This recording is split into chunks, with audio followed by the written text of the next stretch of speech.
This conference will now be recorded. Good. So tonight is session 6 of our case practice, and a few things to kick us off. So first of all, just as a reminder, we have a workshop next Sunday.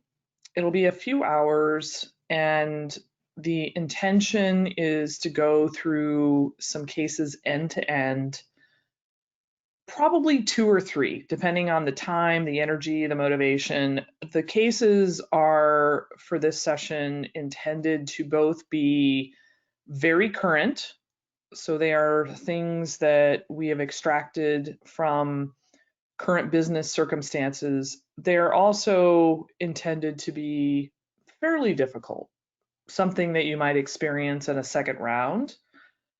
And so we're going to talk through kind of end to end, do some activities that help with some other kind of aspects of case solving.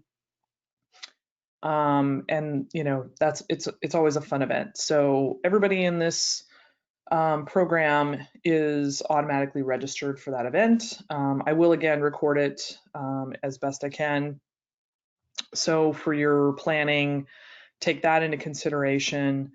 And then also starting this weekend, we will open up registration for the kind of capstone event of the summer that I do with the BCC, which is the case practice check-in, which is a one-on-one mock with someone who is a former consultant. You guys have an hour to work on a case mock. I encourage participation as you are able, wherever you are in your case prep. It's a really good chance to experience a case, also get some solid feedback from somebody who knows what they're talking about. There's no pressure because all of these individuals have left the firms, so they're not judging in any way. And it's just a great way to baseline where you are by the middle of August. It will not be firm specific, but the idea is to kind of give a typical case. It will probably be more of the interviewee-led style. If you're looking at, more of the McKinsey style, quite honestly, that's something that we can talk about how to practice that in a couple of our last sessions. And these next 2 sessions that we're going to do as part of this program are in fact more McKinsey style. So I think it'll cover off all of those bases. And then just the last thing I would mention for all of you, I'm doing these summer-long Wednesday night webinars that are also on consulting topics. They're, short, 90 minutes. I've got one tomorrow night, and I've got one in 2 weeks. They're a little bit more micro-focused than some of our workshops. I also record those. They're on the Archer Career website. So just a number of different resources that you guys have at your disposal. Okay, enough of that. What we're gonna do, and I'm gonna do a little bit of a trial here just to make sure that the sound and everything is good. So I am going to play this as a video. So Trevor Whitson and I worked through the Divine Dresses case. We recorded it. I then went in and did some editing of the recording, mostly to put in notations for certain things that I want you guys to pay attention to. What I'm probably going to do is have us watch it in, I don't know, maybe 3 pieces without too much gap in between, because I want you to see the flow end to end. But the full video is 50 minutes, so I don't want us sitting in our seat for that whole time. So I'll probably take a couple of breaks, just, maybe ask a couple questions, let everybody stretch for the moment. But I want you all to see what more or less a case looks like end to end. The other thing to take into consideration, some of you may be experiencing your case interviews by way of a webinar just like this, and that's how Trevor and I did this. We would have had to anyway, unless I did it with somebody locally. But you can kind of see some of the challenges of doing a case by way of a webinar, which I think right now is just something to be attentive to. And even when you all are practicing, just keeping that in mind. And there's nothing, to be worried about. It's just, the camera picks up on a lot of things that you will observe. So before I get started, anybody have any, questions, comments, thoughts before we jump into this?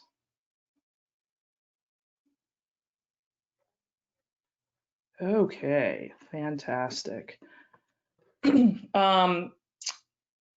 So I'm gonna play just a second. Just probably my last comment.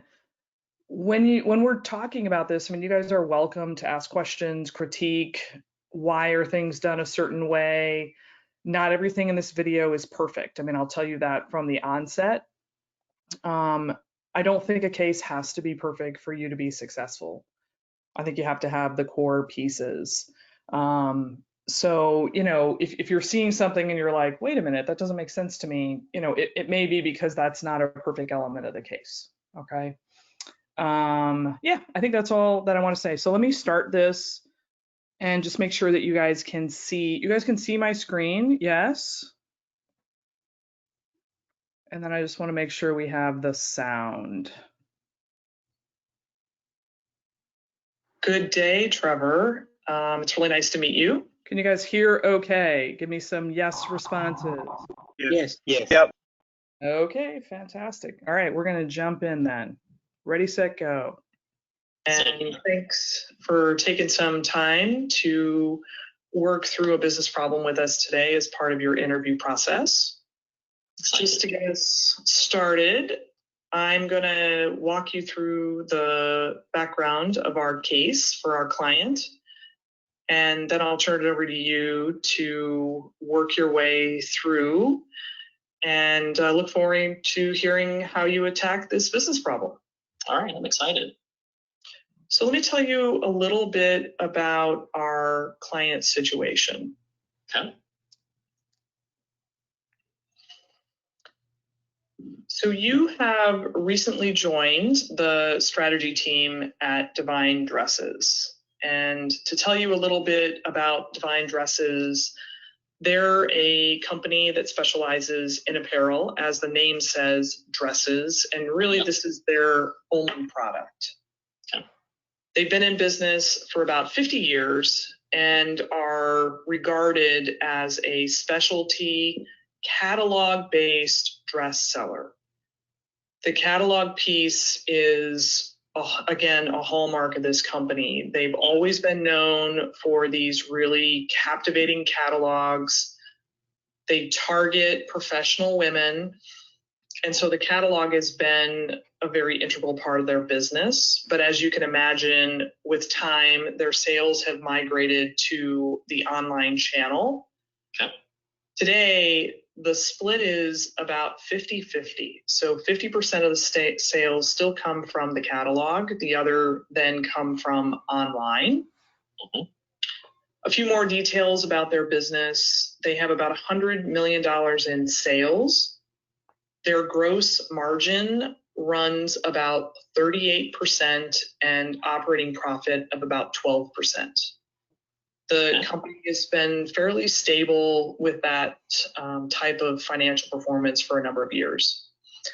Recently, though, they hired a new chief marketing officer.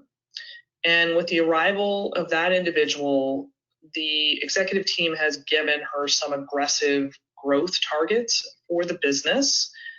And this has resulted in a number of strategic choices. A decision has been made for the company to expand their products. Okay. That expansion is going to focus on jewelry. What you have been asked to focus on is this launch of the new jewelry product. What is needed to successfully launch this? What should the recommended go-to-market plan be? And to help Divine Dresses achieve their goals with regard to this new product line. Okay, excellent. That sounds really interesting. I haven't bought many dresses myself, but I love a good business problem, and particularly with a company that, having had 50 years and stable financial performance, seems to have done really, really well. So just briefly, as I understood from you, it's traditionally a catalog company in the past, but now they've moved some of those sales online, so about 50-50. It is strictly dresses that they've done, but $100 million in sales. And you give me some pretty healthy numbers in terms of their margin. And now, as they have the new chief marketing officer on board, the real focus here is growing through expanding their products, in particular jewelry. So we've been asked how best to go to market with this new jewelry and achieve their goals. Is that right? That's correct. Okay. We talk about goals. So a couple things I want to clarify is, do they have any particular financial goals for this jewelry launch? Yes, there are a couple of things in particular that they're hoping to achieve. I think they're targeting for the jewelry business to generate something around $5 million. Okay. Not, immediately, obviously, but they expect that it would be 5% of their business over time. Okay. So there's a little bit of patience time-wise, and the $5 million is in sales. Is that correct? That is correct. $5 million in revenue. Okay, very good. And I'm taking from what they're saying, in this growth, they're looking to grow with their existing customers and through the online and catalog, or is this about getting into new markets, new customers? I think that's a very interesting question that is yet to be explored. What we do know is that Divine Dresses has a very loyal customer base. They have a lot of repeat customers, but I think part of the go-to-market strategy is going to be a part of that question. All right, interesting. Yeah, I know when I first heard this, just again, hearing their success, I think as we look at this, I would tend to think we're going to lean into what's worked for them well to date and those existing, especially said loyal customers. But I can see as well, we'll probably be open to how can they grow even beyond that. The other question I had is, have they tried anything like this before? Is this their first time trying to branch out beyond dresses? A very good question. For the most part, they have done little to expand their products. However, a few years back, they did attempt to do a product expansion with shoes, okay, another complement to dresses. It didn't really go well. After a short period of time, they decided to end that business. I don't think that they thought about it as much as they should have, both from a marketing or a logistics standpoint. So something to be aware of is that they've had little experience, but the little experience that they had didn't go particularly well. Okay. Well, certainly then even more importance on us coming up with a good plan that they can have confidence in. What's good to hear from that is that it doesn't sound like it was just a totally flawed idea, but maybe it's part about the planning. So understand they want to go forward with jewelry, that should work here. Okay, well, if I can take just a couple of minutes, I'd like to think through again how I'm thinking this strong business can really leverage jewelry and kind of what it's going to take for them to really be successful here.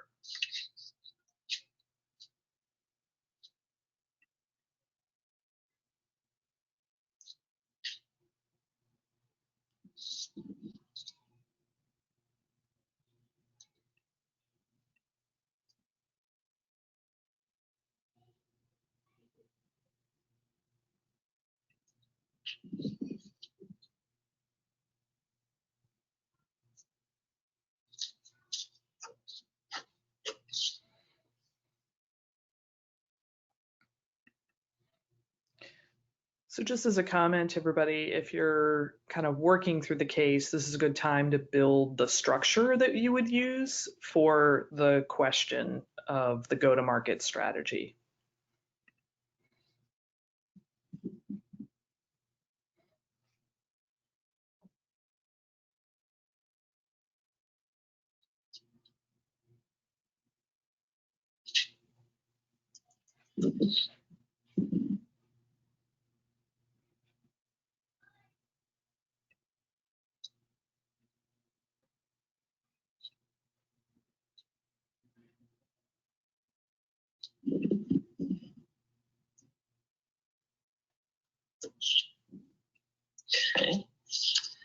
So really, when I think of this again, it comes back to me about what's happening with their current business, those current, as you said, loyal customers in their channels, and what can we really do to work well with them? What I mean by that is, what's the right fit? So we say jewelry, there's probably a lot of detail there, but to understand what's the right jewelry that we could sell to them, how much would we need to sell to be able to hit their financial goal, and then ultimately how we roll that out. So how would we market it, and how would we bring this to market in terms of getting the jewelry, etc.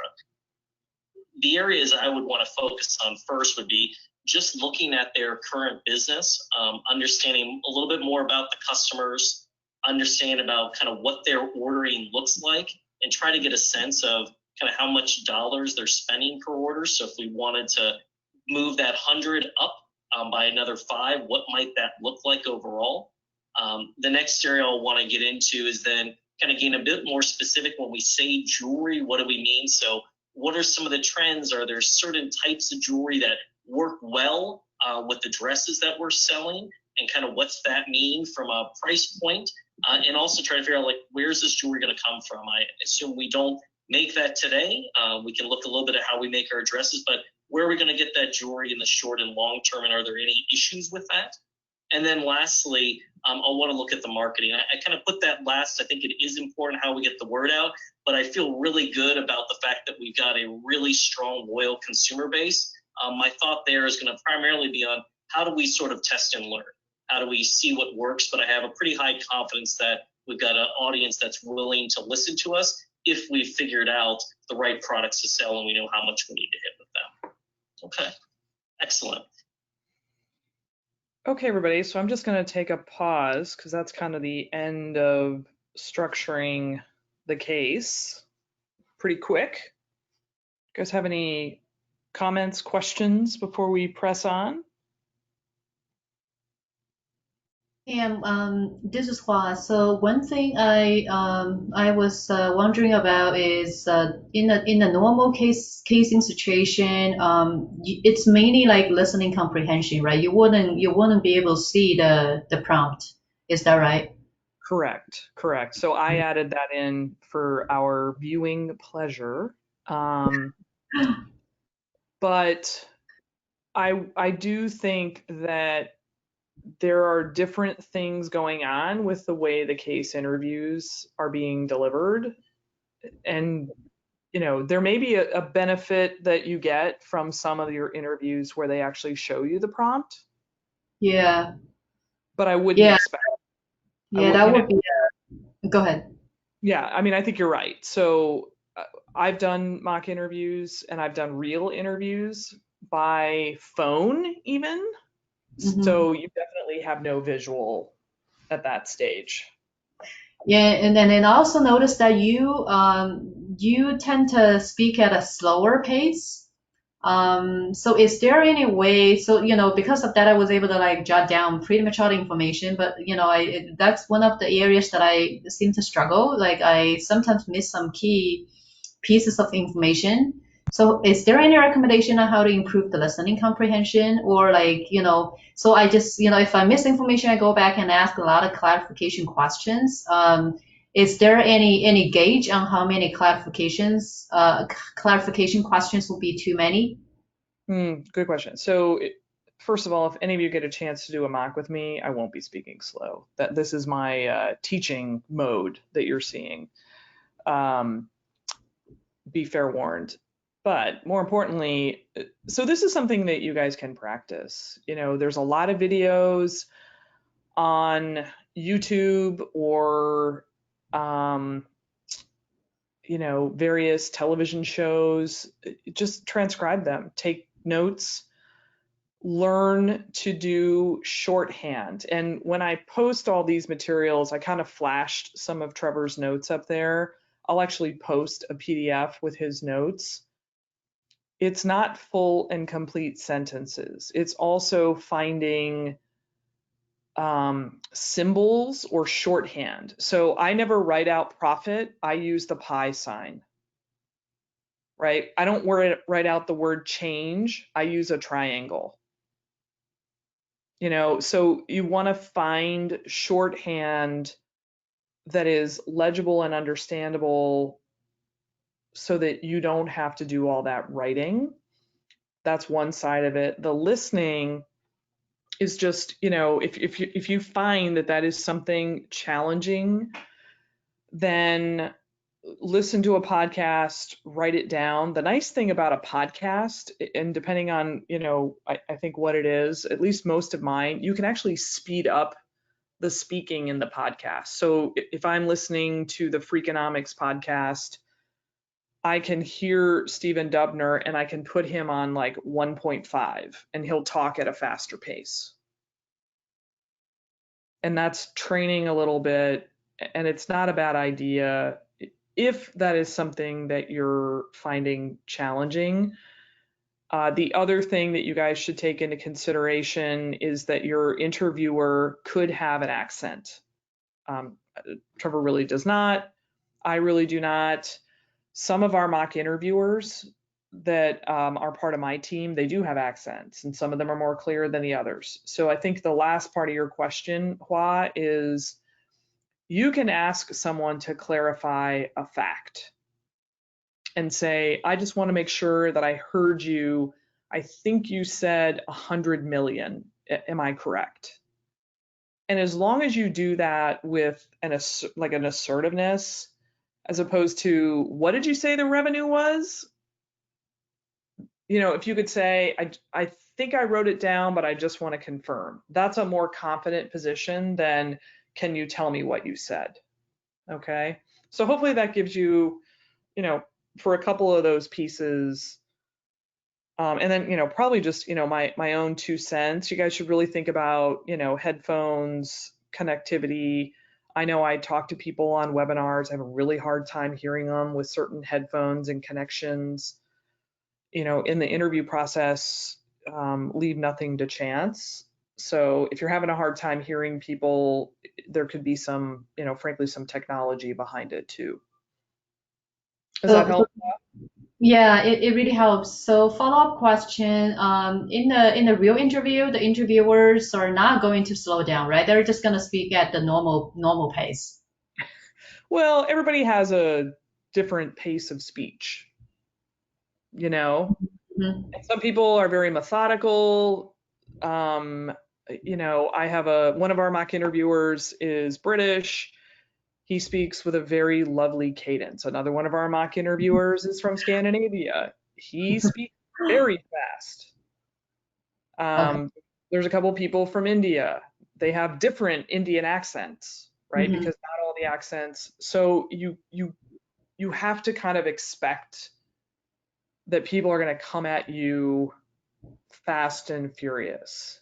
Okay. But that's just part of it. And I have had students say, I had a really hard time keeping pace with the interviewer. Mm-hmm. So the best thing to do is prepare yourself for that pace. I would say, at the stage, like that's something like 4 weeks away from your interviewing, I'd worry about that. Now you're just really trying to get the flow of the case. You know what I mean? Mm-hmm. So one last question. So if I did miss something, if I know that I missed something in the prompt, and should I just phrase the question as if I like what you're saying, I know that you mentioned like the revenue was 100 million. I just want to confirm. Or if I do miss the 100 million, should I just make up some numbers saying I thought you said revenue is like 50 million. Just want to confirm that number instead of saying, oh, I missed the revenue. Can you repeat that? Yeah. I wouldn't give it a wild guess because that's going to make you look silly. Right. I would train your ear to hear numbers. Mm-hmm. So don't put yourself in a position where you haven't heard the number. Okay. First. So numbers are paramount. If you got the 100 million should be pretty obvious. If you heard the operating margins and the gross margins 30, you could say I heard 36 or 37%. I just may not have gotten the exact percentage. Could you clarify that for me? Mm-hmm. But I would definitely try to train yourself to get the numbers correct, because that's just one of those things where you'll start off. I mean, this is the first 4 minutes of the case, right? Mm-hmm. You don't want to start off on the wrong foot. Right. Okay. All right. Thank you. Yeah, no, good questions. Anybody else? I have a question on when to ask the questions, not the clarifying questions, but the questions about the case. So I noticed Trevor over here, like, asked the questions immediately, and he took a pause and came up with hypothesis. I was thinking, should you think about the hypothesis first and then ask questions? Or by that I mean, like, take a pause and come up with some hypothesis and then ask questions? So that's a great question, Cal. And this is the single biggest case conundrum, if you will. In a way, the questions that he has chosen to ask are because he already has some hypotheses. So in the range of questions that you can possibly ask, in that first minute, you're simultaneously thinking through some of the hypotheses, you're asking a couple of questions, and then you're formulating your framework. So you're not necessarily going to deconstruct all of those things. And many times, I think, as long as you demonstrate that you are hypothesis led, how you do that, in what sequence between questions, hypotheses, structure, I don't think that's going to be a deal breaker for you. As long as it's happening on the front end of the question, or on the front end of the case, you're going to be in good shape. So when you're hearing this, Divine Dresses, go-to-market strategy, as I'm giving you the prompt, you're formulating some hypotheses, ideally. And then, you ask one or two or three of those high impact questions, and those are kind of anchored to some of your hypotheses. Or they're the kind of thing that really informs you, right? And then your structure comes about, and your structure ideally has some of those hypotheses built in. So I'm not perfectly, I think, succinctly answering your question, but I think they're all kind of blended together in sort of the same thought wave, if that makes any sense. I think it makes sense. I think everyone has their own way of thinking, so just stick to whatever, works for you. That's right. That's right. And if I did this case with all of you, you would probably approach it not exactly the same way. And frankly, if you did, it would freak me out, because it would mean you were colluding in some way. It's okay to have stylistic differences as long as you're kind of getting the principles there. Okay. Got it. So thank you. It's a really good question. Any others before we press on? Okay. All right. Thanks, guys. Those were great questions. Okay. So we're going to move into kind of now working the structure and, kind of solving the case. So as I said, the first area I want to understand was kind of the current customers, orders, and dollars. So we have 100 million in sales. Do we have information on how many customers make up that 100 million? I don't have specific numbers of customers, but on average, we know that a Divine Dresses order usually runs about $500 per order. Okay. That's usually 2 to 3 dresses, depending on what type of dress. If they're getting more casual dresses, it's probably 3. If they're more professional dresses, it's probably going to be more like 2. Okay, got it. And do we happen to know how many orders a typical customer would place in a year? I would say from what has been shared by Divine Dresses, it's maybe a couple times a year. Okay. I'll just assume maybe 2 on that. So what I'm going to quickly calculate is given the 100 million in sales and that average order size, about how many orders are we handling, and then using that typical number of 2 orders per year, how many customers we're serving. In the end of the day, I think the most important will be for that $500 typical order, how much higher would we like that to be when we're selling jewelry? Just take a moment to work through that.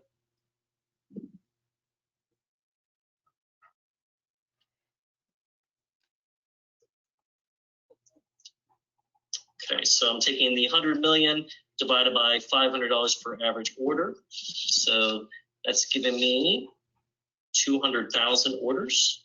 And then, as you said, about 2 to 3 dresses per order. So I'll just assume 2. And so from that, that would mean about 400,000 dresses that we're selling per year.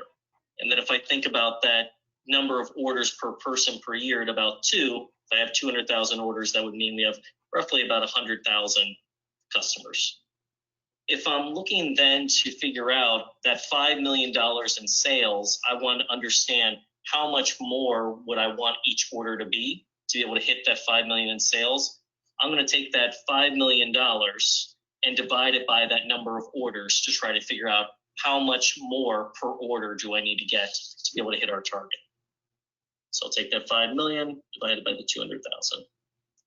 So that gives me $25 per order, which is not very high. However, that's an average. And so if I assume that not every order is going to have jewelry, we may need to look at more pricey options. So that'll certainly be applicable when we're moving on here to types of jewelry, particularly as we think about for the types of customer that we're selling to, when and why do they buy jewelry? Kind of, is that part of what they're wearing professionally versus occasions? And how often they might buy that, and then what's that right type of jewelry, the price point of the jewelry that they would buy.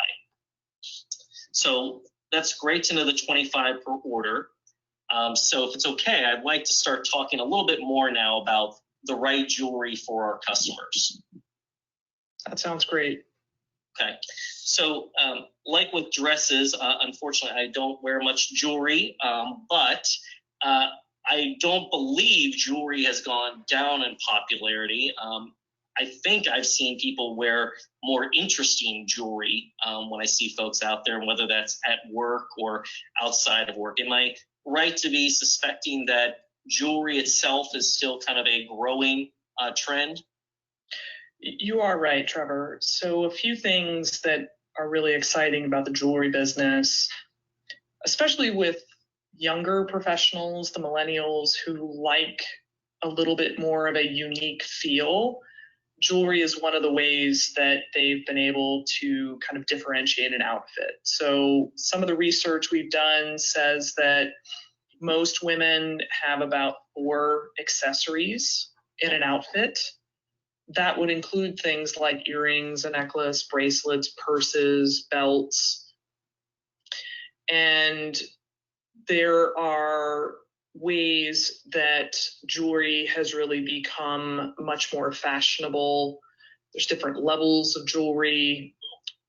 So the jewelry business has done really, really well and become a very nice, steady, growing industry, and at varying price points as well.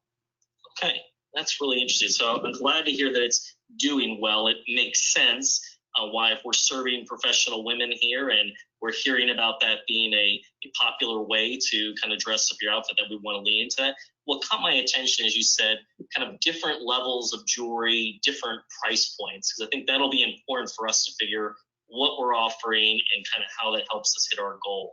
So do we have any information about, when we said we're selling dresses, I think we're saying these dresses, since it's $500 per order, about 2 dresses per order, so about dresses $250. That to me sounds like a pretty good mid-level price point. What are those different price points of jewelry? I'm thinking we want to have a jewelry that's at kind of the same level as maybe the dress that it's being paired with. Yeah, good question. So jewelry is broken predominantly into 4 categories. Okay. Those are bargain, fashion, artisan, and fine jewelry. Okay. So as you can imagine, bargain jewelry, very inexpensive, $5, $10, maybe $25 an item, sold at places like Claire's or Charming Charlie. Very almost disposable in some ways. One wear for an outfit. Okay. There's That's another not sounding like a good fit as you're describing it. Okay. Right, exactly. The fashion category, a little higher quality, still made in bulk, but maybe more of a metal, a little more lasting. Okay. $25 to $100, you might find that sold at a Macy's or a Dillard's or even a Nordstrom, perhaps. Okay. Then there's an artisan category. This is probably the category that's been emerging in the most rapid and interesting way. These are unique jewelry items made in smaller quantities with higher quality, made by jewelry artists, any price point from $75 to $250, not containing precious metals typically. And then that final category is the fine jewelry. So you're going to find real stones, diamonds, rubies, etc., precious metals, gold, platinum. Those pieces of jewelry are going to sell anywhere from $100 on up, $2,000 plus. Interesting as you share that. So, when you describe kind of the price point for fashion, that $25 figure keyed in with this 25 per order. However, everything you were describing about it really just, again, wasn't sounding like our customer or our product at Divine Dresses. Quite the opposite when you got in the artisan. Like you said, that's the emerging trend that we've talked about in jewelry. That uniqueness, that sounds more like when we say we're a specialty dress retailer here that has a loyal following, a catalog. That's sounding like it's more in trend and on target with our customers.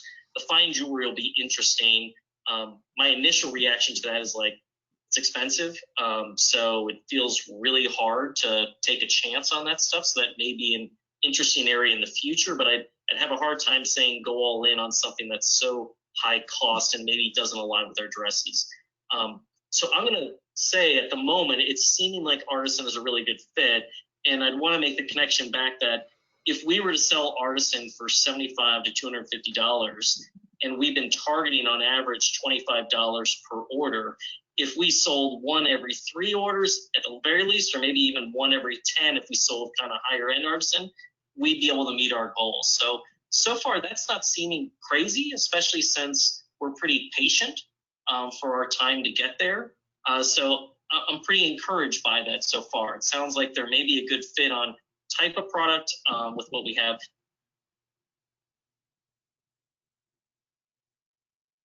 One question I haven't gotten to those, I've just been saying dresses, professional women. Do we have different types of dresses that we're selling, maybe for more than just going to work? Yes, so there's more or less 3 categories that Divine Dresses sells. So they do have a professional category. So these are things that you would wear to work for the woman who doesn't necessarily want to wear a suit, a little more conservative, but yet on trend. And then also Divine Dresses has a classic line where they more or less repeat the fit of a dress, but they update it every season with colors and patterns. Okay. There's also a casual dress category that they sell, which might be something that you would go out on a nice dinner, to a party. And then their final category is more of the special event. So it could be going to a wedding, attending a black tie. They don't sell wedding dresses. Okay. But they will have the type of dresses that you could wear to a variety of wedding types, depending on their formality. Okay. And then is there one of those categories that is just stands out in terms of sales versus the other? I'm thinking it's the work based on what we said. Their business does break down with 70% of their sales in that professional dress category. Okay, that makes sense. The going out casual line is about 20%. Okay. So it's interesting given that breakdown. It sounded like in terms of the jewelry segments, you were thinking more along the lines of the artisan, but thinking that maybe more of their dresses are in that professional dress category, does that cause you to rethink maybe where you would focus within the jewelry categories? Well, we haven't talked so much about price points across these, but my assumption would be is if work, the professional type is 70% of our business, that's where I'd want to start by looking at pairings. What I've understood from you so far is that work is still a place where women are wearing accessories, including jewelry. So there's not a reason to believe that they wouldn't wear jewelry there. In terms of the right match, I've heard you were saying young working professionals, they are looking for that uniqueness, something to stand out. So that's not sounding like that's crossing off artisan. So it feels like from a quality and a trend perspective, those are fitting. When I hear a little bit about kind of the going out, I think maybe that's lean into fashion. Maybe it's lean to fine. Certainly special events is more fine.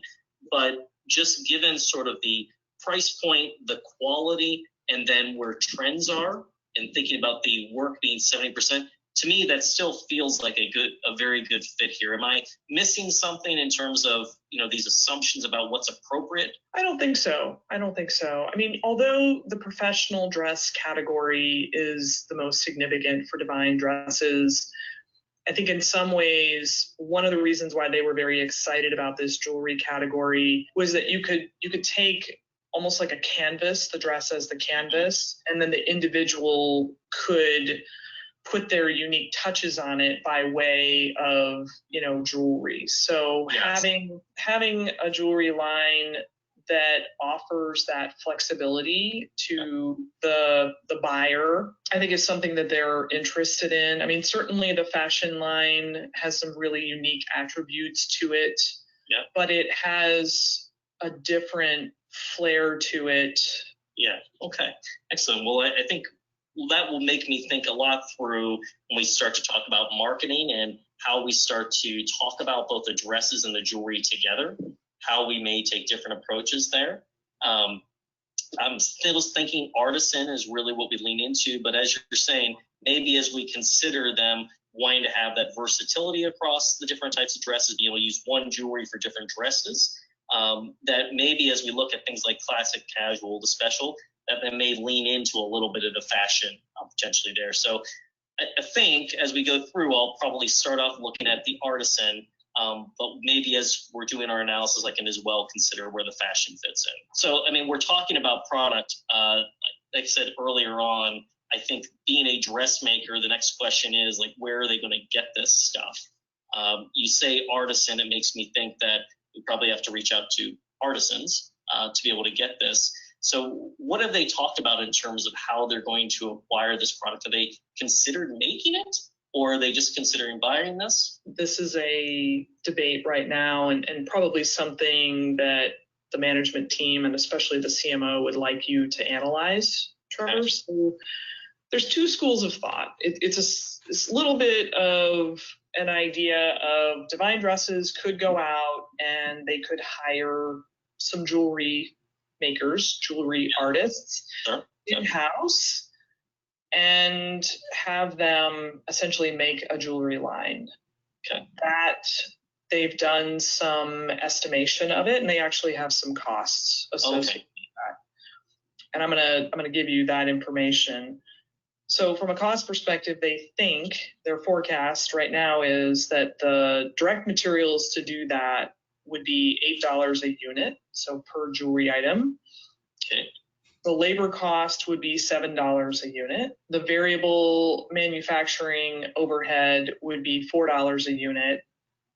And then the fixed manufacturing overhead, they estimate around $10 a unit. They're thinking potentially they could sell, ideally, about 50,000 units a year.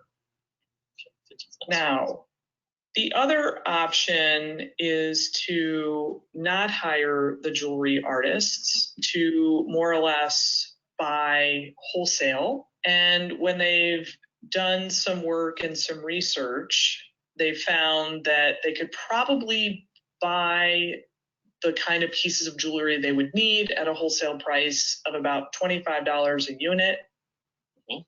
The interesting thing about that is that if they were to go that route, they actually have a space right now in their facility that they could use for the jewelry making, but if they didn't make in-house, they could rent that space for another purpose.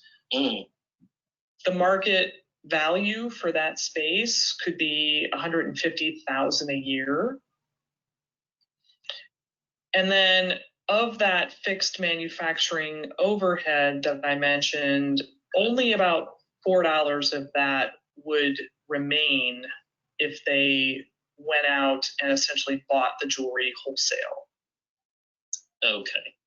And that rent you were saying, so that's if they were to buy, then they'd be able to go out and rent that remaining space. Yeah. Okay. Yeah. They've kind of been waiting to make that decision about renting until they decide whether they should, hire this group of jewelry artists or go ahead and buy the jewelry wholesale. Okay. And just to confirm, as we went through these costs, are we talking specifically about artisan versus fashion jewelry? We tried to kind of ballpark between the two. Okay. We collected data in both, cost information in both, just not sure what direction, but it probably leans a little bit more towards the artisan arena. Costs are a little bit higher than they might be for the fashion line. Okay, great. The other thing that I noticed, as you provided that 50,000 units, is that seems pretty on track with the earlier observation of if we're at those artisan price points, selling 1 every 3 up to 1 every 10 would get us to our goal. So it sounds like we're talking similar numbers here. If we sold 1 every 4 orders, then we'd be on track with that for the artisan or fashion. So I guess I'm just happy to hear those numbers coming out here. So what I'm going to do then, this is very helpful cost info, is kind of run through, understand what would be the make cost and compare it to the buy. Obviously, cost is important to compare. I think there are some other considerations too that may be important earlier versus when they get this big to be larger, but I'll want to compare how those are with the two. So very first thing that I'm seeing is like on the buy side, it's the easiest math. We had $25 essentially to acquire it, but then we still have $4 of fixed manufacturing overhead. So I would say it's $29 per unit. And I can always plus that up then for the 50,000 units. On the make side of things, we have $8 for the material, $7 for labor, so that's 15, plus a variable manufacturing overhead. So that takes us to 19. And then it looks like the relevant part of the fixed manufacturing overhead here, seems like we're trying to do an apples to apples, would just be 4 of that 10. Is that correct? That is correct. Okay. So I think that gets us to, let's see, 8 plus 15, $23. But a difference here would be, you mentioned that rent.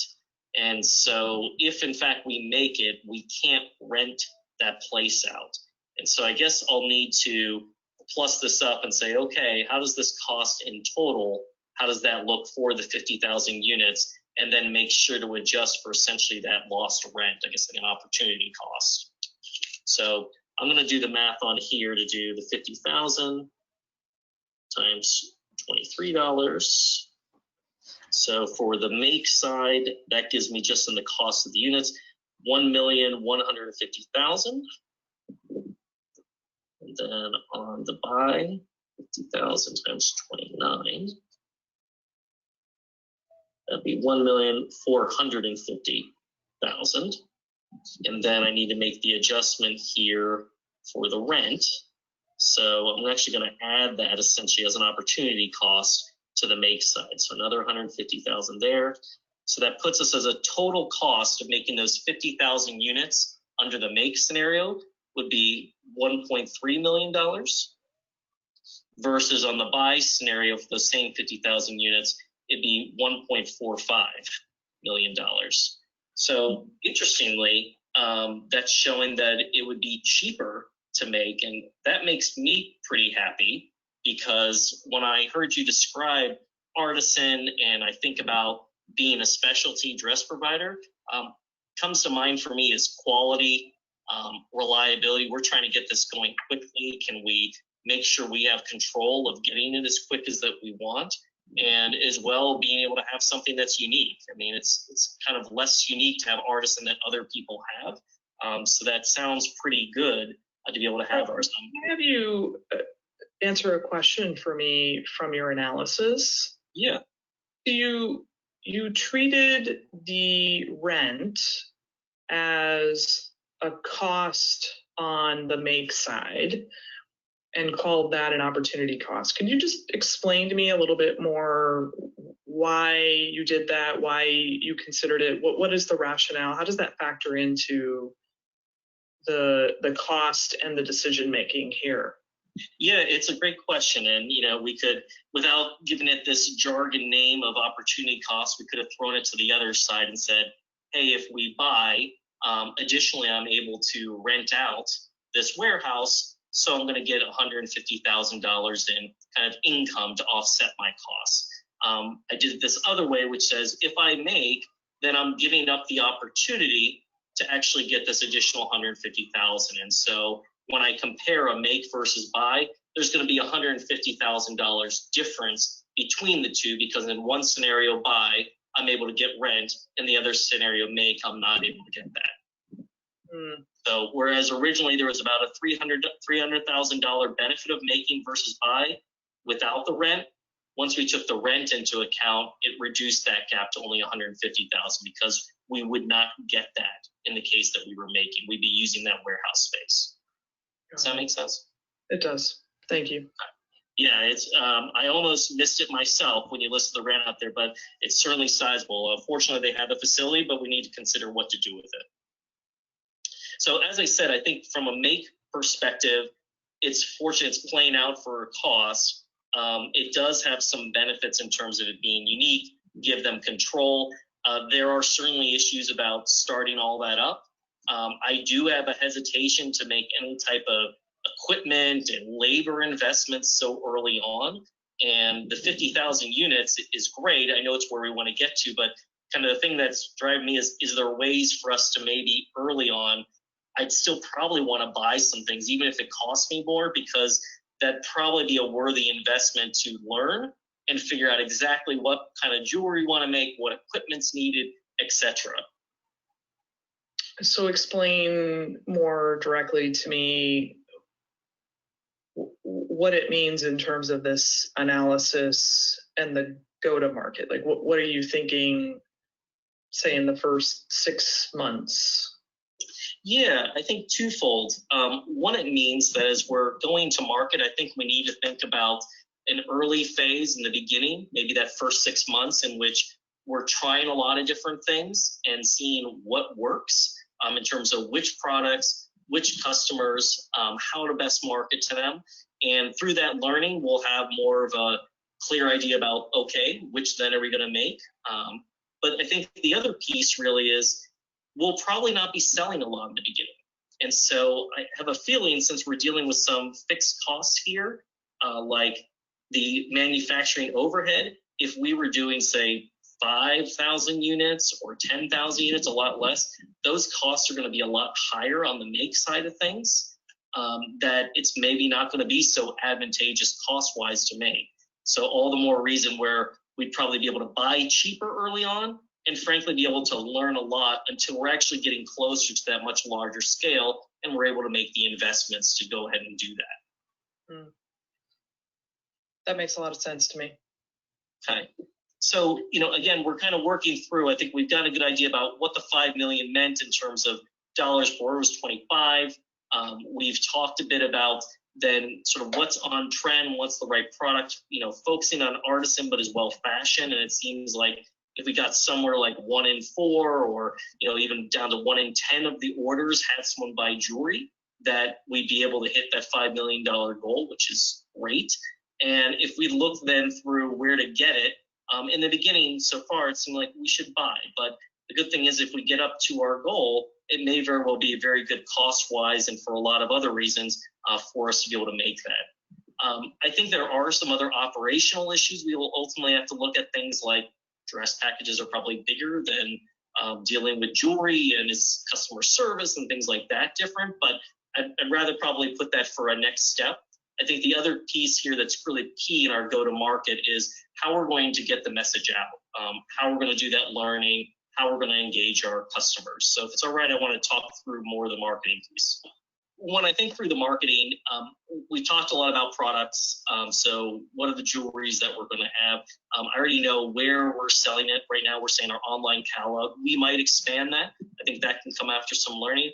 But I think the focus here is going to be, how do we get that word out to our existing customers? And what is the way that we kind of bundle or price these things in a way that makes sense to our customers and is appealing for them? I imagine to some degree, we're going to want them to try us out as they think about us as a dress seller. And so there may be a little bit of convincing for folks to think that we could sell them jewelry, because there certainly are lots of other folks out there selling jewelry. I guess before I get into it, I just want to make sure, are there, from a competitive point of view, are there any real threats out there that we should be aware of, like some other strong players that are maybe doing really well with dresses and jewelry together? I think that there are some retail models that do a reasonably good job. So there are a couple of women's clothing stores. They're mostly brick and mortar, but they have online. Places like Talbot's, Chico's, J. Jill, and others. They are, in their sales model, they will suggest jewelry to go with the outfit. Our research tells us that's done very effectively in store, but it's not done as well through their online channel. They tend to have categories. There's the clothing and the jewelry, and they're not as, I would say, displayed as well in the online format. Okay. But they do a very good job through their sales training to make that work in the store. Interesting. So Divine Dresses feels that they can learn from what they do well in the store, but take advantage of their assets, which are catalog and online. Okay. So that makes me think of a couple things. I mean, one, I imagine in the catalog that they either have the dresses shown by themselves or shown actually on women. If they say it's such a great catalog, I'm thinking that would be it's on women. So they do have models who are wearing dresses?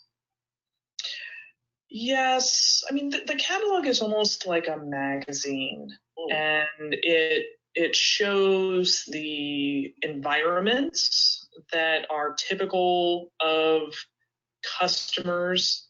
It shows them in the workplace. It shows them in the casual setting.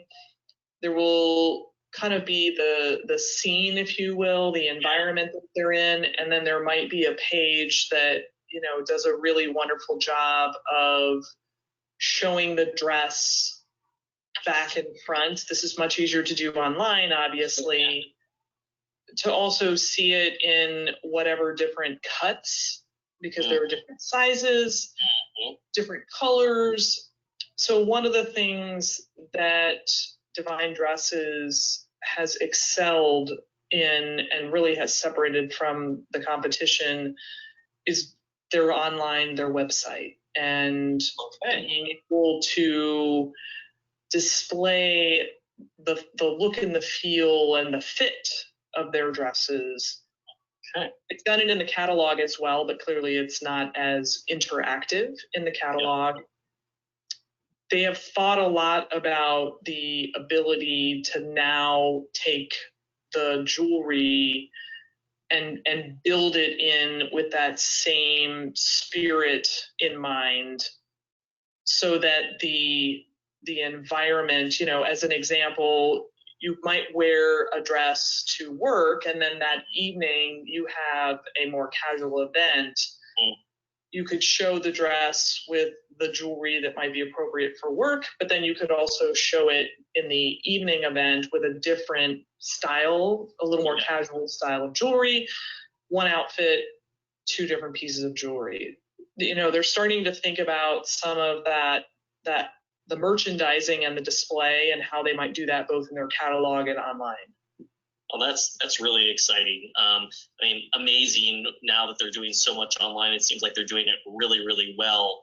What flexibility that would give them to do this. I mean, certainly some of these things are expensive to do in store. So I don't know what's technically feasible, but from what you're describing, it sounds like we'll have a really good opportunity to start showing here's different options in terms of the jewelry, and here's how it might fit, like you said, on this dress versus that dress versus this occasion versus that occasion. And it sounds like they can probably do things like A/B testing, try to see for that customer presenting this if that worked well or not, and kind of lean into the things that work, all without having to spend too much money to do so. And I was actually thinking before that because they'd had such a strong catalog business in the past, that maybe that was still kind of owning its own space, but it does sound like the trend is moving towards online and they're doing really well. So it's making me think then that if I'll kind of jump to the pilot portion, that just as much as we're wanting to start with buying so we can test and learn, I think that online platform is going to be really critical for us to see what we can do, put some ideas out there, test it with different customers, and kind of get feedback. Some of the things I can see us doing through that is, promotion, getting the word out. I'm sure if they're loyal customers and we've got catalogs, we've got their information to direct market to them. I'm sure this new news about offering jewelry is something that we can get to them, maybe even looking at stuff that those customers have bought in the past and kind of sharing with them, hey, here's jewelry that we have that might look good. Similarly, we can think about actually for new purchases, bundling those things together. Maybe even if people didn't put in their basket, after it's out, them saying, hey, by the way, here's a coupon to go pick this up. And it may not be the first thing we focus on when we go out with this, but because all this is online, I certainly see the opportunity for us to bring in new consumers here and to maybe win some market share. So if we're targeting a professional, does a channel like LinkedIn make sense where we can present some of these ensembles together and really get someone to kind of click through, come to the website, and have a great experience to see how these all can come together. I mean, you could do events, etc., that showcase what we've got, but it really is exciting because I hear about Artisan, I hear about what Divine Dresses provides. There's different occasions. It feels like there's a lot of ways to get our customers thinking, wow, here's something I'd like to invest in. And it's not a big investment, but I'd like to invest in as part of my portfolio to wear with different things, different occasions. And I think they'll feel better about doing business with us. So I feel like we've gone over some of the more important things here. And, I think. Okay, I'm going to take a pause here because Trevor's about ready to conclude. So comments, questions. I know that's a lot of content, kind of intense, but observations, questions from anybody?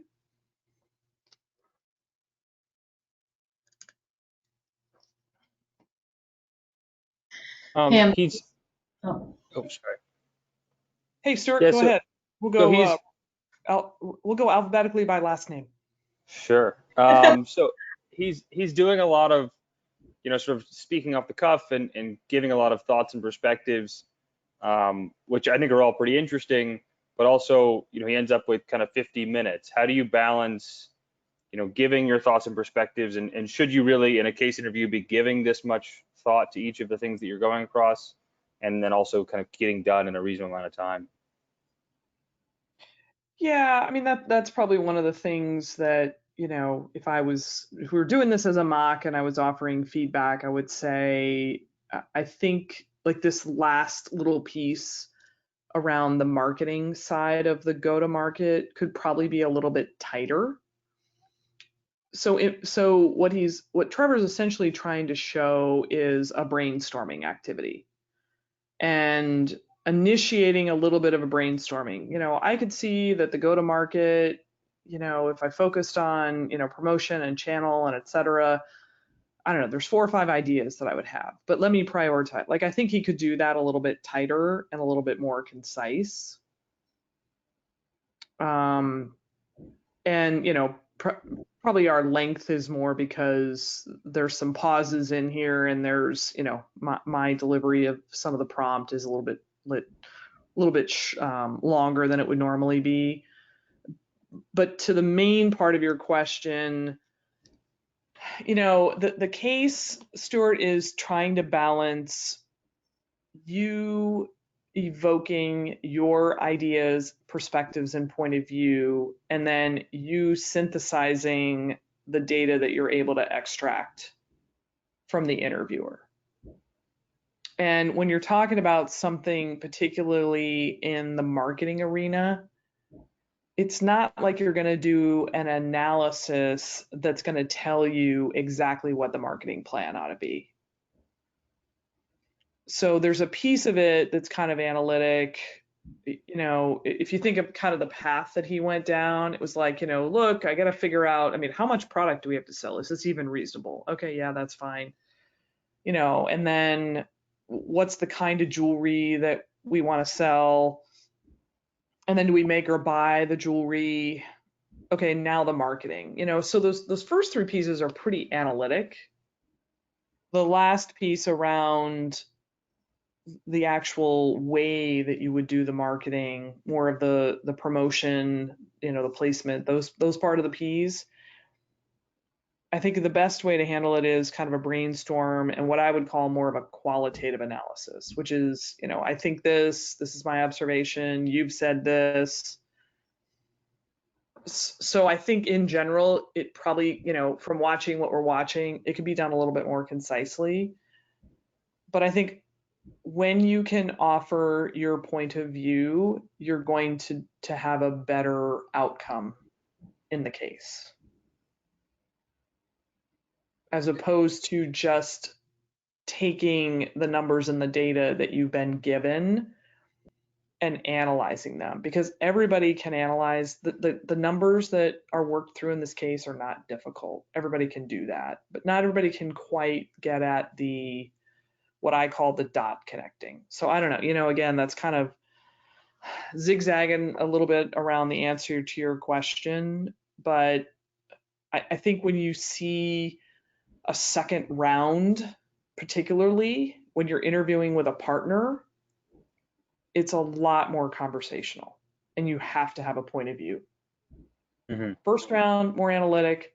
Second round, because the partners are going to throw you knuckleballs, curveballs, sliders. They're not as linear as a first round case. Does that make sense? Yeah, no, that's perfect. Thank you. Yeah. It's a good question though. Good question. Hua, you had a question. Yeah. So my observation is for those good casers, they tend to deliver the whole package in a very tight fashion, and always seem to address back to the key deliverable, if you will. So everything is very tightly packed together, like the whole package. And then also they tend to offer a lot of insights voluntarily. Is there how do we incorporate that? Like when we practice cases, how do we purposefully enhance that capability? So I think it's two separate things. The tightness, I think, relates the way I interpret it, the way I would explain it is you have a very clear structure that's reasonably correct given the case, and you stay to that structure and you go deep enough to be able to draw conclusions, but you don't get into the weeds in any of those areas. So you kind of learn enough is enough, and that you don't have to have an entire spreadsheet worth of data to draw a conclusion. So how do you practice that? I think one of the ways is and it's helpful when you record your practice because you can hear it, but you can have your partner do this. If you typically ask 5 questions, next time ask 4. If you typically ask 4 questions, next time ask 3. So if you guys go back and you watch this video again, count how many questions Trevor's asked. It's actually a very small number. And what happens when you ask fewer questions is that you leapfrog with a big step your assessment of the case, your synthesis of the case, your pace of moving from point A to point B. So the summary of that is you learn to ask fewer questions and to make conclusions off of fewer pieces of information. Okay, so I think that's one part of it. Wow. The insight, the insight part is a little bit trickier, but every case has, you guys should just know this. Every case that's delivered to you in the interviews is choreographed. So it's written either for your interview or it's a case that the consultant worked on, and so they know the aha. So you should know that there's an aha, or what I call a hidden treasure. And so what it means is you should constantly be asking yourself, what is that aha? What is really the thing here that makes the biggest difference? So, that's, and then when you're practicing with your partners, you guys can talk about that. Or when you're practicing on your own, just constantly ask yourself, like, what's the really special thing? And every business has, it's something that in the startup world they call a Trojan horse. So there's your business, and then there's really your business. So Amazon's Trojan horse is AWS. Right? It's not selling books and it's not selling shoes. It's the backbone that they sell. That's where all the margin is and that's where all the profit is. Okay, so that's the hidden part of their, if you think they have success. Every business has that. So it's the same thing in a case. And I think the best way to practice that is to force it. And if you're working through a case and at the end you didn't get the insight, then the next case that you work, you have to be saying to yourself the whole time, what am I missing? What's the insight? What's the thing here that's more deeply buried? Am I talking about the obvious things? I think it's just kind of that self-awareness. Okay. So it's more art than science. Mm-hmm. And I think it also comes from you guys doing all the other due diligence as part of cases, reading articles in the Wall Street Journal and listening to podcasts and, learning how businesses get themselves into trouble and learning how they get themselves out of trouble and, hearing how a competitor grew from nowhere. I mean, that's where the reading activities and the podcasts, I think, really come into play. But I think some of it's just in general having a nose to be trying to smell it out. So coming back to this case, Pam, I feel like there are two aha moments, right? Like first one is the category of artisan jewelry, and then the second is they want to make in-house instead of wholesale.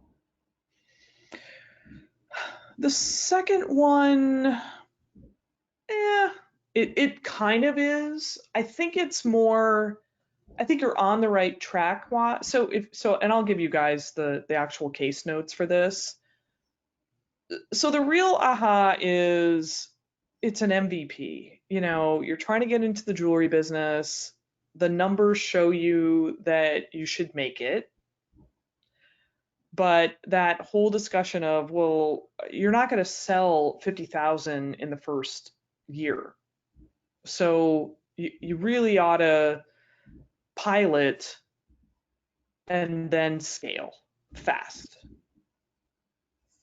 So you're on the right track. I mean, it's the insight, but it's also like go to market might not be go full guns a blazing. Or the other side, you could say, gosh, this is a business that they better get to scale fast. Okay. And then how do they do that? So I could go either way. But what I want, I think the way I probably ought to say it with the make versus buy, the real aha is that those numbers are dynamic. Mm. It's not the math that gives you the answer. It's the scenario analysis that gives you the answer. Sounds good. Thank you. Okay. Anybody else? Other questions? Comments? This is Cal. Hey. I thought the first question he asked about how much sales they want to do, that set up the whole discussion for the first half an hour, I thought. So Yeah. I was thinking if we could ask like a more open question in the beginning to understand what does success mean to them, or what's their goal of getting this product out. Would those open questions help, or would they hinder? What do you think? Yeah, so kind of this is my take on it. Some open-ended questions can be interpreted that you're on a fishing expedition. So let's face it, right? We're all business people. There's a goal to generate sales. So asking about it, you better have a leading question as opposed to an open-ended question. That's kind of my take. So, Okay. Trevor asked about it quantitatively, do they have a sales target? So quite honestly, sometimes when I deliver this case, I say no. And then I make you figure it out, right? I make you do a forecast. You could do a market size, and then you could do a, share estimation. That's one way. Other times I give you the number, and then I want you to figure out the feasibility of that number, which is what Trevor did. But for a for-profit business like this, that's pretty traditional, I don't know that you want to ask too wide of a question because the answer is sort of obvious. Now, what you can say is, are they looking for other impacts from the jewelry sales, such as a spike to their dress sales? Are they looking to raise, sale units per transaction, or is this purely focused on the metrics for the jewelry, right, Cal? So I think what I would rather say is, rather than an open-ended question, I'd try to make it a leading question. Okay. I was exactly thinking the same thing. Maybe they're trying to increase their dress business. So I was thinking, what does success mean to you? But I get from you that I have to be more specific if I want to Exactly. answer. Okay. Yeah. Exactly. Because sometimes you guys are may have referenced something and it says, ask if they have any other objectives. That question will absolutely devastate your case because you are the consultant and the client is looking for you and your expertise to help us define our objectives, right? And also, it's just too broad of a question. You wouldn't walk into a client and say, what are your objectives? You would say, I can imagine that your objectives might be these. Am I heading in the right direction? Is there anything in addition? That's how you would ask those leading questions. Okay. Got it. Thank you. Yeah, you're welcome. And that's a great, and you're right. It did shape. I mean, what Trevor did at the start of this kind of solving part is he showed you like an inclination to want to work with numbers. Okay, I know I've got this 5 million. I'm just trying to figure out like how many units we have to sell because that just tells me am I climbing a 2,000 foot mountain or am I climbing a 10,000 foot mountain, right? So he's trying to get some of that out on the table because it drives the whole rest of the go-to-market strategy. You know, you could do that later in the assessment. You could get a little more understanding of the company's capabilities up front and then kind of bridge off that. You know, there's definitely different ways to attack it. But I think, you know, and by the way, I think also, you know, Trevor's trained as a Bain consultant. Bain is very financially driven. So having an ability to demonstrate that financial acumen, it suits their case style really well, right? Other firms, you know, like EY Parthenon, they like market sizing. So they might set this case up more to really enable you to market size. Okay, so that once you get to the last mile of your prep, take some of that into consideration as well. Other comments, questions, observations before we see the conclusion?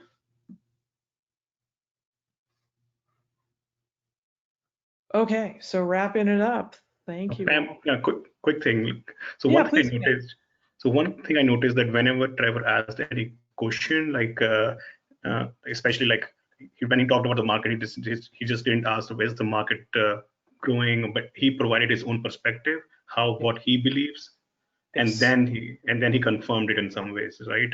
So is this the right approach for all the questions, right? Just not without asking, just provide a perspective first, and then kind of Yes. you're asking also. Yes, I think that's a lofty goal to try to be able to do that. It gives a lot more substance to your questions. Now, there are going to be moments when you guys can't do that, obviously. But I think if you can do it, you know, 60% of the time, it's good. Because remember the client situation, if you just sit down with your clients and you're just asking them questions, question after question after question, they're going to call the partner and say, I can't have Pam on this team. She doesn't know anything about our business. So, you know, again, as much as I think we're always encouraging you guys to put yourself in this job. And, you know, you don't have to know anything. I mean, dresses are types of clothing. You don't have to be a dress expert per se, but you ought to have some perspectives. I mean, you're business people. So that's where some of your business knowledge and the industry reviews and just sort of being feet on the ground smart will help you. But thanks for pointing that out, Vinay. And I think that was somewhat related to Stuart's question as well. Give a little bit of perspective, ask the question, and then interpret the information that's given to you. Okay. And then it also makes the whole interview vibe a little bit more like a discussion between two colleagues as opposed to you working on an exam. That's the differentiation that we hope to make. Thanks, Pam. I think one more question before, like, so in the starting, I don't know if it's a good question to ask. Like, they wanted to go into jewelry business. Can we ask like why they want to go into jewelry business? And the reason what I'm thinking is if something wrong with the current business, right? I just want to know that maybe their sales are declining or something's wrong happening in the current business. Why they specifically want to go into jewelry? Is it a okay question to ask, or? I think it's a fair question. You know, what motivated jewelry? I think you don't have to necessarily ask it at the very start. You can ask it as part of your analysis. What you want to make sure that you do is you don't rehash the decision they made to go into jewelry, right? I think that's one place that you could go wrong with a case like this is to try to redo the analysis that led them to jewelry, which is why in this case you're not doing a market sizing because they've already theoretically done that. Yeah. Right. So you can say, you know, are there any critical things to understand why jewelry was the product of choice for Divine Dresses? I think that'd be a fair question. And whether you ask that at the very, very start before your structure, or you ask it within the solving stage, I think you would be fine either way. Okay. And one of the things, like, because the reason I asked is like so his whole case, Trevor has basically identified early on that that is a loyal customer base in there, and his whole focus is trying to sell the new product through the existing customer base. So if we know that if the existing customer base is not loyal or they're leaving, then the case might go in a very different direction than what it is going right now. That's right. Yeah. That's right. So in some ways, he's put that stake in the ground around, we're going to build a go-to-market strategy that's targeting our existing customers. We're basically going to try to sell them $25 more worth of product. Mhm. And you're correct, Vinay. If you were trying to sell to new customers that you don't already have a relationship with, your go-to-market would be very different. So that's an important distinction. And he's kind of, he hasn't received any data that tells him anything else. So if you get information that the business is declining, or the unit volumes on dresses, they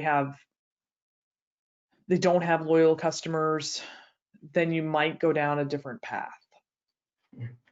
So those are kind of important things to try to clarify as you can up front. Okay. Thanks, Pam. Cool. All right. Good observation. Pam, I have another question. So just interested in knowing what would be your recommendation for us as an interviewer to further enhance our capability as eventually as an interviewee. Oh, you mean sitting on my side of the table? Yeah, so what are some of the things, I guess we deliver a case to our partners, what are some of the things we should particularly be paying attention to and then, practicing beforehand so that we can be a better caser? Yeah. So one, I think being a good interviewer helps you do cases. I just fundamentally believe that. So how do you do that? Well, one, give a case multiple times. So pick a case, give it to 4 or 5 different people, because you will learn how different individuals are approaching the case. You will get more insights. You will also get better at anticipating where people are going with the case and being able to redirect them. So that's one thing. The second thing is take time to prepare. So Trevor and I did this case on Sunday. I spent, 2 hours on Saturday preparing, and I probably delivered this case more than 3 dozen times. I still thought about it. I redid some of the analysis. I did a little online research. So if I'm preparing for 3 hours and I've done this case multiple times, do the math for yourself. Now, you guys may not have 3 hours, but you get my point.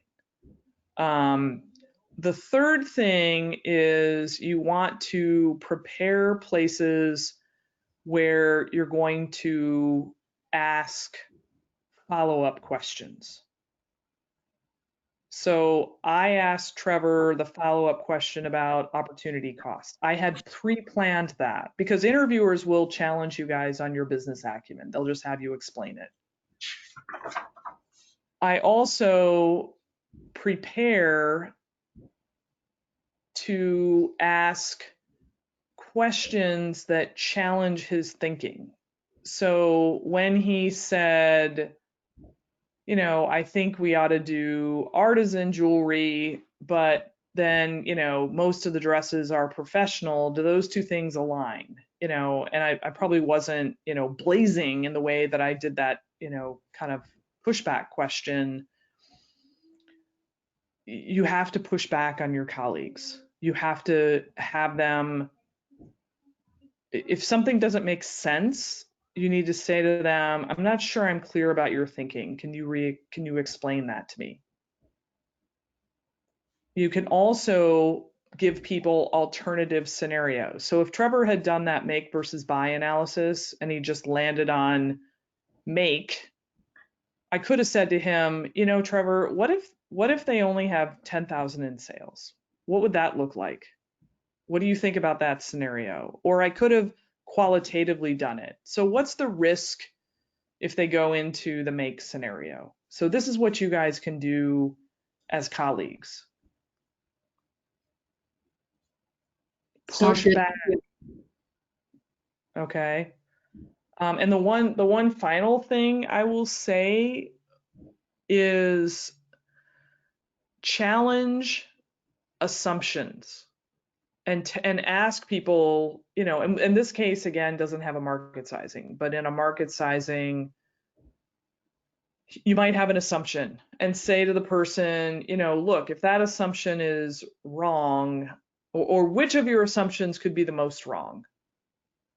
And in interviews, especially in partner interviews, they will do that.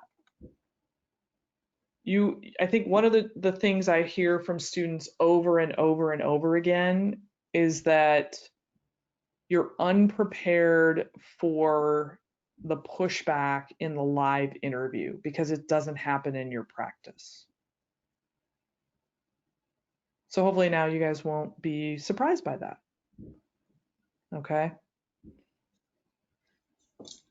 Thank you. All right. So let's see the final few wrap up conclusion points that Trevor's going to make. All right. The home stretch.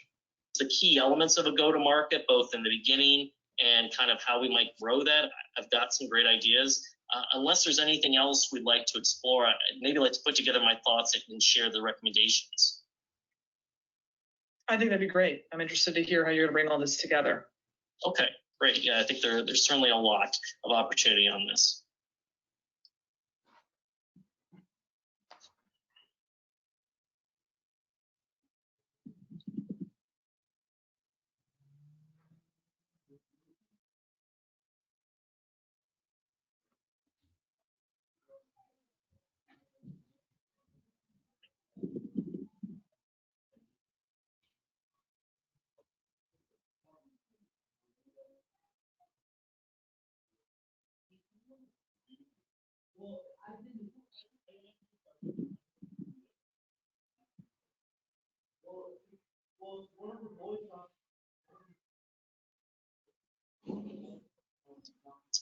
Okay, great. So, you know, really this started out with an exciting question here about just really how do we bring this jewelry launch to life?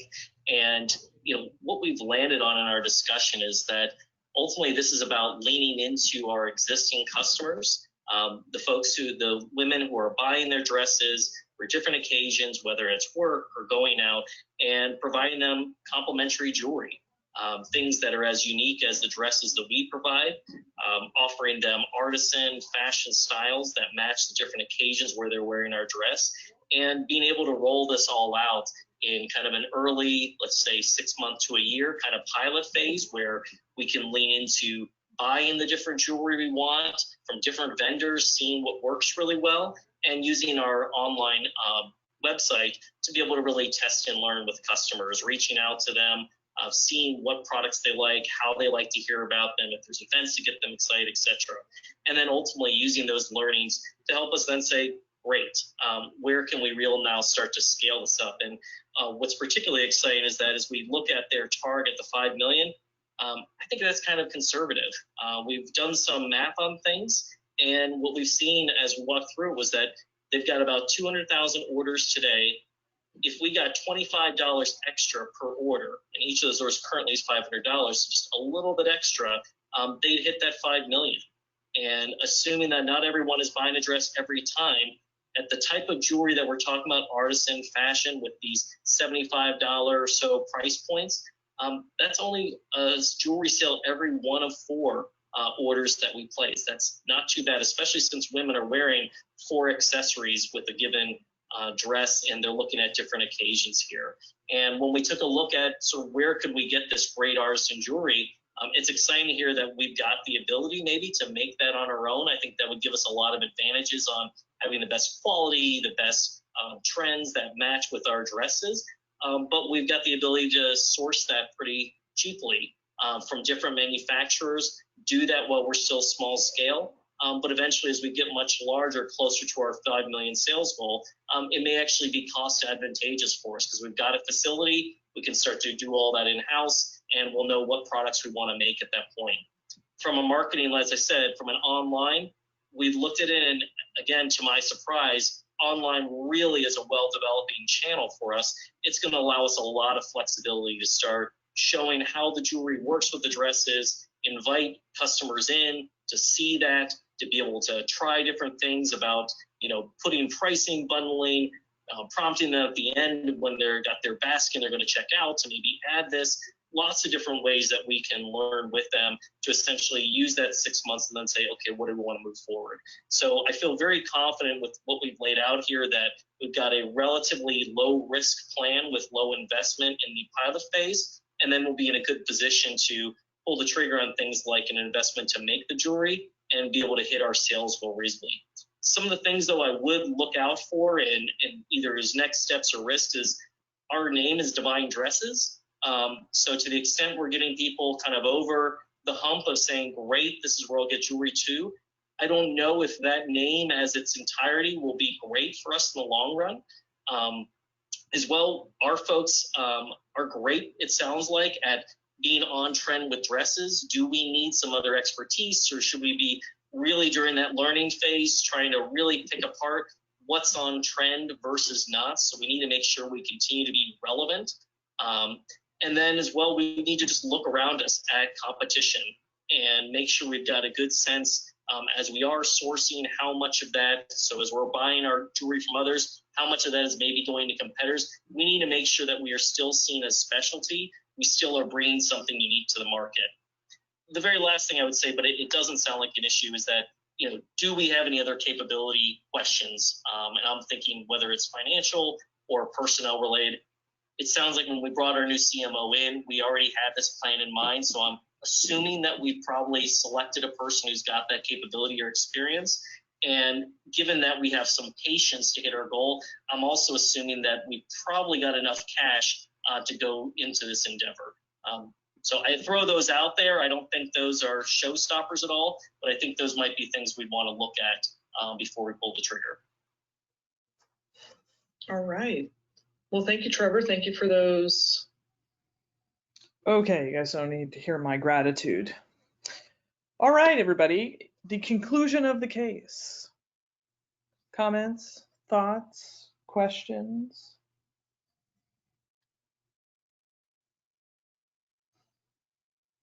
Were you expecting fireworks to go off in the background? Yes.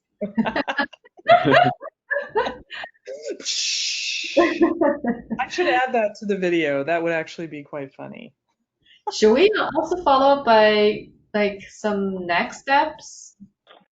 Because it seems like like a summary synthesis of this case, and then followed by Trevor did a great job on pointing out the risks.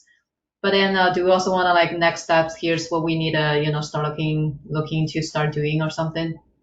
I think so. I mean, I think that was one of the things he kind of blended them together. I mean, Okay. some of your risks are sort of your next steps. Right. Okay. The one thing I always say is try not to feel like a robot. Because if you're sort of precise about it, it's in the vibe of things. And I think you've got a couple of next steps and you've got a couple of risks. Yeah, I mean, they should be there, but practice now to get them all there, but then realize in the real interview, you don't want to look like you're pushing play on the record button, on the playback button. Yep. And the other thing to just be aware of for the conclusion, different interviewers, different settings, the conclusion is the one place, well, I shouldn't say the one place. The conclusion will adapt. There are definitely going to be interviewers who say to you, we've got a meeting, you've got 30 seconds, go. And you're just going to have to speak off the cuff. There I think in McKinsey's style of interview, I generally try to have the conclusion be really concise. And maybe a little bit more methodical, because their interview style is sort of methodical, so you have to read the room a little bit, but try to take as little time as possible to put your notes together, get your key points out. It's an executive summary using numbers, talking about one or two of the main recommendations.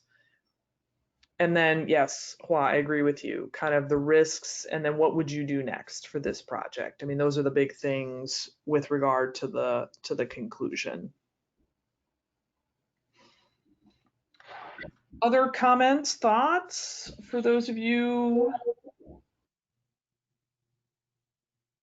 staying with us for the moment? We're just about done. I know it's about 8:45. So let me just offer a couple of main point takeaways, and then, you guys will have a chance to synthesize this, over the coming week or so. So think about how to offer your perspective throughout the case without having to grab so much data from the interviewer. Think about how tightly you align to your structure. You don't have to cover everything, but you use that structure as your checkpoints for working through the case. Think about the number of questions that you ask, and try to make them few but good, and use numbers. Where can you show an ability to calculate, that you like to think through problems using numbers? And then the final thing I would have you guys think about is what I would describe as continuous energy for the case. One of the things I do think that this case with Trevor shows, I mean, he's in charge. I'm simply a passenger. I'm interacting with him when he needs me to. I'm offering information that I think is pertinent, but he's very much in charge. He goes hard from start to finish. And as you get ready for that first round interview, that's really important. It shows confidence, it shows command, it shows energy to want to be a consultant. When you end the case with as much of a smile as you started it with, the consultants like to see that, because this is a hard job, like physically and mentally hard. So having that energy/intensity is beneficial. Okay, so hopefully you guys enjoyed that as a little bit of a, thought-provoking activity. And if there aren't any other questions, we'll say farewell for tonight. Hi, Pan. How many cases generally in case interview? It depends a little bit at your format. I mean, the MBA environment, there's 2 cases in the first round, typically 2 in the second round. Some firms will do a third round. Okay. For the experienced hire process, usually there's like a phone case. Then maybe there's 2 more cases, could be 4 cases, and anywhere from 2 to 4 cases in 1 or 2 more rounds. It just depends a little bit on the firms. But I would say in most interviews, you're going to be solving 3 to 6 cases in the interview stage. Total. Yeah, for the interview process. And it could be, 1 at a time. It could be over multiple days. A couple of the firms have had super days. How the interview environment's happening right now is still to be seen. I have a couple of clients in the interview process, but they haven't kind of gotten there yet. Individuals I'm working with, once I see, just because I think everybody is a little bit adapting their processes for the environment right now. Mhm. But yeah, I mean, you're gonna do, easily 3 to 6 cases, depending on the firm. An hour per case, right? About 45 minutes Got it. to an hour. Thank About, and some of the phone screens might be a half hour, but yeah, about 45 minutes to an hour. Mhm. And then, for some of the firms, they divide between the case and the experience interview, and they may do bits of each in the same round. They may, differentiate between the first round and the second round. I mean, there's a variety of different scenarios. And then, as a reminder, cases are not exclusive to consulting. I just had a client who did a marketing research role interview, and that person had a case. It was a written case, but it was a case. Oh. And somebody I was talking to interviewed with Salesforce for like a I can't remember if it was project management or product management, but they received a case as well. Good, thank you. Cases are everywhere. Love it. Love it. Okay. All right, everybody. Thank you guys again. Have a good rest of the week. Hope to see everybody on Sunday. And enjoy your ongoing case practice. Thank you, Pam. Thank you. Thanks a lot, Pam. Take care. Welcome. Bye. Bye.